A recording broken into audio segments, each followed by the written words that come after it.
Hola hermanos queridos, nuevamente con ustedes estudiando la lección de escuela sabática.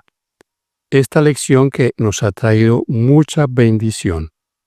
El amor de Dios y su justicia es el título general de nuestra lección. Y vamos a estudiar hoy el tema El problema del mal. El texto para memorizar Apocalipsis 21:4. Enjugará Dios toda lágrima de los ojos de ellos.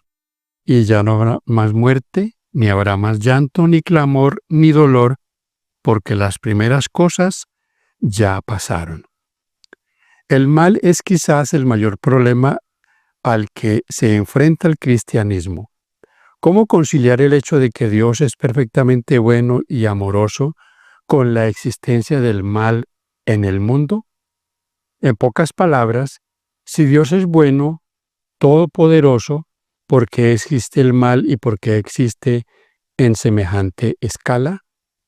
No se trata de un problema meramente académico, sino de algo que preocupa profundamente a muchas personas y que impide a algunos llegar a conocer a Dios y amarlo.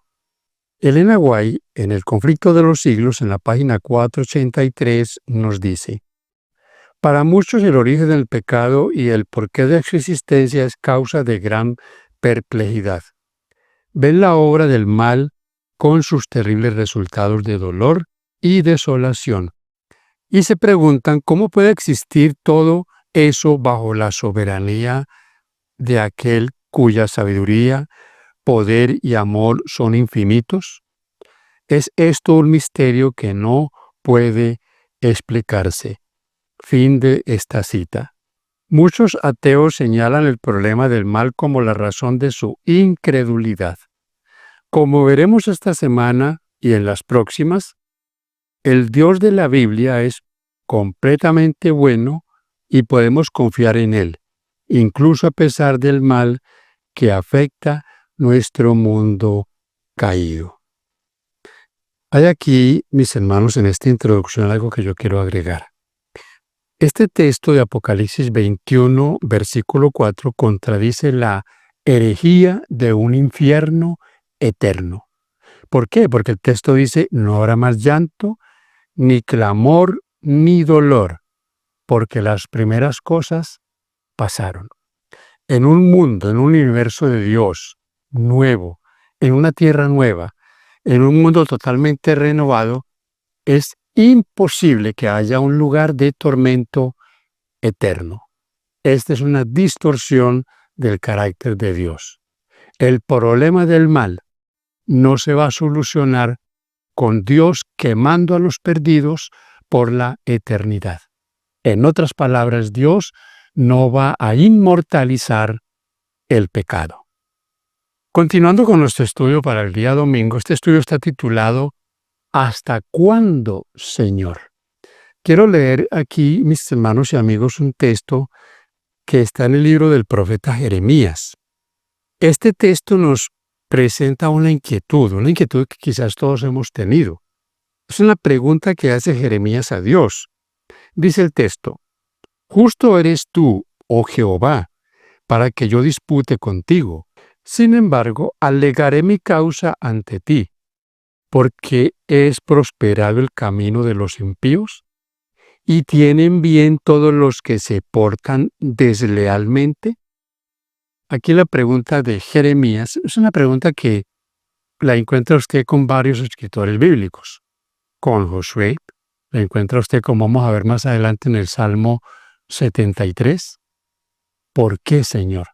¿Por qué aparentemente los que se portan mal, los malos, prosperan y viven tan holgadamente?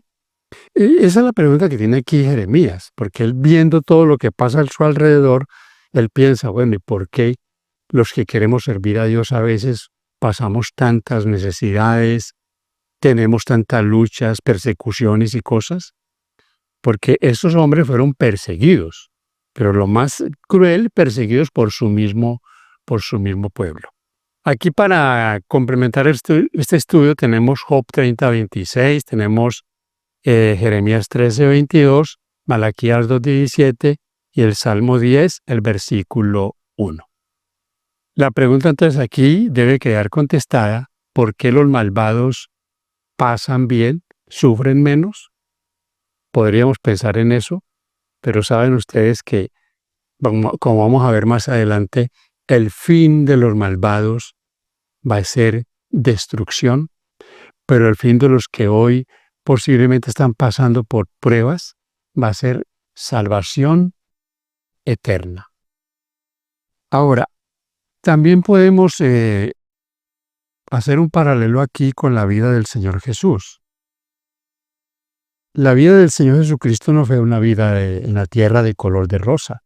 Desde su nacimiento hasta su muerte fue una vida de sufrimiento. Y aquí hay un episodio que lo leemos aquí en Mateo, en el capítulo 27, el versículo 46, en el que debemos reflexionar. Dice el texto: cerca de la hora novena, Jesús clamó a gran voz diciendo: Elí, Elí, lama sabatani. Esto es: Dios mío, ¿por qué me has desamparado? ¿Por qué me has desamparado? Ese clamor del Señor Jesús puede ser el clamor de muchos que hoy, padeciendo de una enfermedad penosa, se preguntan: ¿por qué, Dios mío?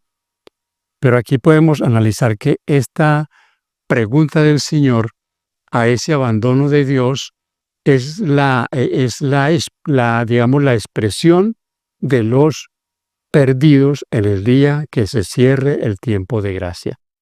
Cristo sintió lo que sentirán los perdidos cuando ya estén totalmente fuera de la gracia divina. ¿Sufrió el Señor? Sí. Y si Él sufrió, ¿nosotros no vamos a sufrir? Si a Él lo persiguieron, ¿a nosotros no nos van a perseguir? Nuestro estudio para el día lunes titula: hay muchas cosas que no conocemos. Y aquí vale la pena que reflexionemos en esto, mis hermanos. ¿Cómo hoy se distorsiona a Dios, el conocimiento de Dios? Por millones de seres humanos que no saben absolutamente nada de Dios. Solo vociferan, solo toman cosas que otros dicen, y cada vez se va haciendo más distorsionada la verdad. ¿Por qué? Porque hablamos de muchas cosas que no conocemos. Y saben ustedes, eso nos pasa también a nosotros, que conocemos la Biblia. Muchas veces queremos entrar en temas que no conocemos, temas que no tenemos respuestas. Así que aquí viene, mis hermanos, esta reflexión. Aquí en Job 38, versículos 1 al 12, tenemos el estudio para hoy. Job 38 dice: entonces respondió Jehová a Job desde un torbellino y dijo: ¿quién es ese que oscurece el consejo con palabras sin sabiduría? Ahora ciñe como varón tus lomos, y te preguntaré, y tú me contestarás.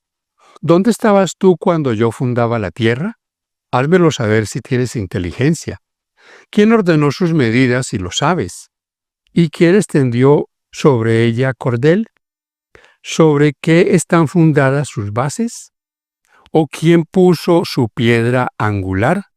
Cuando alababan todas las estrellas del alba y se regocijaban todos los hijos de Dios. ¿Quién encerró con puertas el mar cuando se derramaba saliéndose de su seno? Cuando puse yo nubes por vestidura suya y por su faja oscuridad, y establecí sobre él mi decreto, le puse puertas y cerrojo, y dije: hasta aquí llegarás y no pasarás adelante, y allí parará el orgullo de tus olas. Versículo 12. ¿Has mandado tú a la mañana en tus días? ¿Has mostrado al alba su lugar? Esta es una, digamos, disputa de Dios con Job. A lo largo del tiempo en que Job estuvo en ese tormento, tuvo muchas preguntas. Y posiblemente muchas cosas vinieron a su mente. Ahora Dios lo llama y le pregunta: ¿dónde estaba él cuando pasó todo eso que Dios le dice allí? ¿Dónde estaba Job cuando Dios fundó la tierra? Esta pregunta, mis hermanos, es muy válida para nosotros hoy. Nosotros que estamos ya en 6.000 años de historia de esta tierra y muchas veces pretendemos saberlo todo, que tenemos las respuestas para todo. No tenemos las respuestas para todo. Hay muchas cosas que nosotros no sabemos. Hablamos ahora, mis hermanos, de lo que tiene que ver con la pregunta que Dios hace a Job. Aquí en el capítulo 42, voy a leer el versículo 3, dice lo siguiente: ¿quién es el que oscurece el consejo sin entendimiento?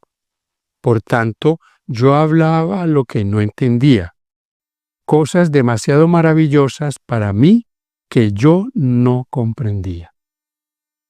¿Cuánto nosotros vamos a llevarnos de sorpresa cuando ya todas las cosas estén al descubierto? Cuando le preguntemos al Señor o indaguemos por aquellas cosas que quizás aquí nos perturbaban, vamos a decir como dijo Job, cosas demasiado maravillosas que yo no conocía. Entonces, este estudio te ha relacionado con hablar de lo que conocemos, no hablar de lo que no conocemos. Para el día martes, nuestro estudio está titulado El teísta escéptico. Para esta parte, mis hermanos, tenemos un salmo. Este salmo es un salmo bien interesante, el Salmo 73. ¿Qué pasa del Salmo 73? Vamos a mirar aquí algunos textos de este salmo, que es, por lo demás, la misma inquietud de la que hablábamos con Jeremías.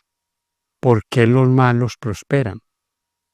El teísta escéptico es el que cree en Dios, pero tiene preguntas que él no les encuentra una explicación. Fíjese cómo dice este salmo en el versículo 2. En cuanto a mí, casi se deslizaron mis pies, por poco resbalaron mis pasos, porque tuve envidia de los arrogantes, viendo la prosperidad de los malos. Tremendo. Viendo la prosperidad de los malos, viendo cómo los malos prosperan y los que quieren hacer la voluntad de Dios están pasando por muchas luchas. Luego dice el versículo 13, verdaderamente en vano he limpiado mi corazón y lavado mis manos en inocencia. ¿Alguno alguna vez ha pensado, me ha sido como en vano yo querer ser un buen hijo de Dios? Y eso es lo que está diciendo el salmista. Luego dice en el versículo 16, cuando pensé para saber esto, fue duro trabajo para mí, hasta que entrando en el santuario de Dios, comprendí el fin de ellos. Comenzamos aquí entonces a ver ahora la respuesta a esta pregunta. ¿Por qué los malos aparentemente viven bien? Aquí dice el salmista que vino a ver la diferencia cuando entró al santuario de Dios. Mi hermano y amigo, nuestras luchas, las cosas que nos vienen tan difíciles, tienen una respuesta y van a tener una respuesta más plena cuando todo esto termine. Y saben ustedes, cuando nosotros estemos ya entre los redimidos y pensemos en las luchas de esta tierra, en qué hicimos para merecer estar allí, tendremos que reconocer que no hicimos nada porque no merecemos nada. Fue por la gracia, la misericordia de Dios. Y las cosas que aquí pasamos, por duras que nos hayan parecido, serán insignificantes para la gloria futura. Termina el Salmo diciendo, porque he aquí que los que se alejan de ti perecerán. Tú destruirás a todo aquel que de ti se aparta. Pero en cuanto a mí, el acercarme a Dios es el bien. He puesto en Jehová el Señor mi esperanza, para contar todas tus obras. Cuando usted va a la casa del Señor, cuando usted va a congregarse, entonces ahí están las respuestas a todas estas cosas. ¿Por qué prosperan los malos? Recuerde usted Isaías 55, 8 y 9. Tus pensamientos no son mis pensamientos, Así, mis hermanos, que los caminos de nosotros no son los caminos de Dios. Y lo que Dios está haciendo con nosotros, lo está haciendo por amor. Es posible que usted esté pasando por una aflicción. Puede ser que Dios quiere mostrarle su bondad, pulir su vida para un día tenerlo con Él por la eternidad. Permitamos que Dios haga eso en nosotros. No nos sintamos mal en las luchas, en lo que nos pasa. Dios lo hace para nuestro bien. Estudio para el día miércoles en defensa del libre albedrío. ¿Tenemos libertad? Sí. Dios siempre ha dado libertad al ser humano, a todas sus criaturas. De hecho, por eso se reveló Lucifer en el cielo, porque tenía libertad. Aquí, mis hermanos, ya en este momento de la historia, lo que tenemos que entender es que el mal será un problema temporal. Dios va a terminar con el mal. Ahora, aquí en nuestro estudio para el día miércoles, el tema central es la libertad que tenemos. Y aquí viene una pregunta. Si Dios no hubiera dado libertad, ¿cómo entonces Dios les dice a Adán y Eva que no comieran del árbol de la ciencia del bien y del mal? ¿Tenían ellos la libertad de hacerlo o de no hacerlo? Fíjense cómo nos dice el texto para esta parte. Dice Génesis 2, 16 y 17. Y mandó Jehová Dios al hombre diciendo, de todo árbol del huerto podrás comer, mas del árbol de la ciencia del bien y del mal no comerás, porque el día que de él comieres ciertamente morirás. Entonces, ciertamente morirás es la sentencia por esa elección que ellos iban a hacer. Podían hacerlo o no hacerlo. Y es la misma situación que nosotros tenemos. De hecho, mis hermanos, la predicación del Evangelio tiene eso como una parte central. Cuando nosotros vamos a predicar, siempre estamos buscando que las personas tomen decisiones. Y esa es la predicación. Si ellos no pudieran tomar una decisión, entonces ¿para qué les predicaríamos? Y aquí viene, viene a mi mente el asunto del calvinismo que dice que Dios es el que escoge. Entonces, en ese punto de que Dios es el que elige, la predicación no tendría ningún sentido. Defendemos la libertad que tenemos. Dios nos ha hecho libres, no somos autómatas, estamos aquí por voluntad propia. Queremos servir a Dios porque amamos a Dios y queremos, mis hermanos, que Él sea nuestro guía día a día. Para el día jueves, nuestro estudio es amor y maldad. Hemos hablado de que el mal es temporal, de que esto va a pasar. Esto no va a ser siempre así, mis hermanos. Esto pasará. Esa es la esperanza más grande que nosotros tenemos. Y voy a leerles aquí de este estudio una parte. Esta parte dice, la tierra quedó oscura porque se comprendió mal a Dios, a fin de que pudiese iluminarse las lóbregas sombras, a fin de que el mundo pudiera ser atraído de nuevo a Dios, había que quebrantar el engañoso poder de Satanás. Esto no podía hacerse por la fuerza. El ejercicio de la fuerza es contrario a los principios del gobierno de Dios. Él desea tan solo el servicio de amor, y el amor no puede ser exigido, no puede ser obtenido por la fuerza o la autoridad. El amor se despierta únicamente por el amor. El conocer a Dios es amarle. Su carácter debe ser manifestado en contraste con el carácter de Satanás. Este pensamiento lo escribió Elena White en El deseo de todas las gentes, página 13. Entonces aquí lo que tenemos, mis hermanos y amigos, es que Dios quiere todo, no por la fuerza, sino por el amor.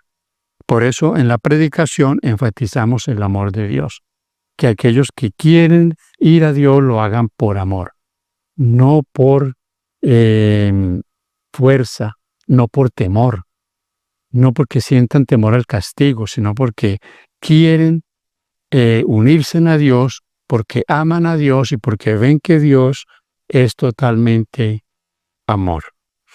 Aquí tenemos como texto para esta parte Romanos 8, 18 y Apocalipsis 21, 3 y 4. Y vale la pena que leamos de aquí Apocalipsis 21, versículos 3 y 4. Este texto enfatiza mucho en la parte final de la historia lo que va a hacer Dios en cuanto a tierra nueva, cielos nuevos y tierra nueva.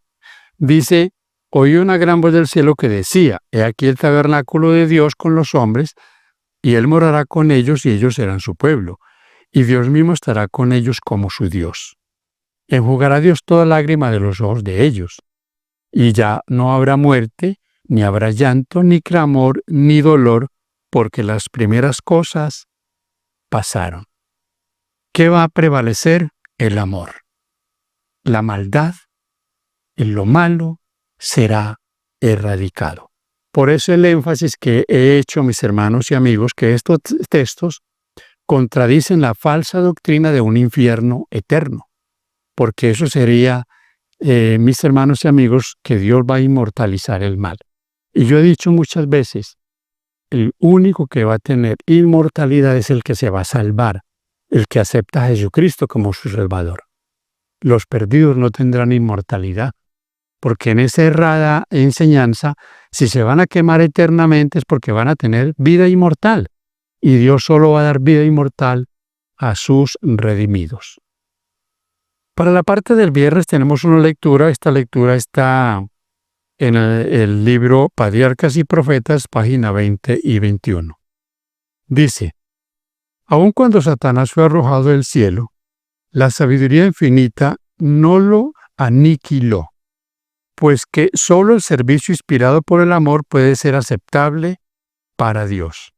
La lealtad de su escritura debe basarse en la convicción de que Él es justo y misericordioso, por no estar los habitantes del cielo y de los mundos preparados para entender la naturaleza o las consecuencias del pecado, no podrían haber discernido la justicia de Dios en la destrucción de Satanás.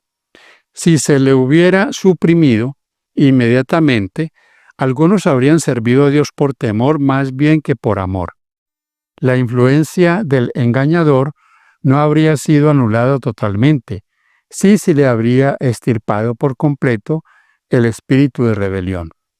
Para el bien del universo entero a través de los siglos sin fin, era necesario que Satanás desarrollara más ampliamente sus principios, para que todos los seres creados pudieran reconocer la naturaleza de sus acusaciones contra el gobierno divino y para que la justicia y la misericordia de Dios y la inmutabilidad de su ley quedasen establecidas para siempre.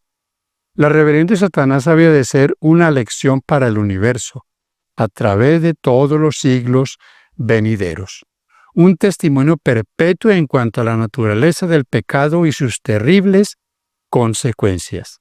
Los resultados del gobierno de Satanás y sus efectos sobre los ángeles y los hombres demostrarían el resultado inevitable que se obtiene al desechar la autoridad divina. Darían testimonio de que la existencia del gobierno de Dios entraña el bienestar de todos los seres que Él creó. De esta manera, la historia de este terrible experimento de la rebelión iba a ser una perpetua salvaguardia para todos los seres santos, para evitar que sean engañados acerca de la naturaleza de la transgresión, para salvarlos de cometer pecado y sufrir sus consecuencias. Mis hermanos, después de que pase toda esta tragedia, ¿quién querrá volver a experimentar con el mal? Por eso aquí debemos decir, Dios será muy cuidadoso de a quienes Él va a llevar a su reino, porque Dios no permitirá que el mal se levante dos veces. Que Dios te bendiga y gracias por compartir el mensaje de la palabra de Dios.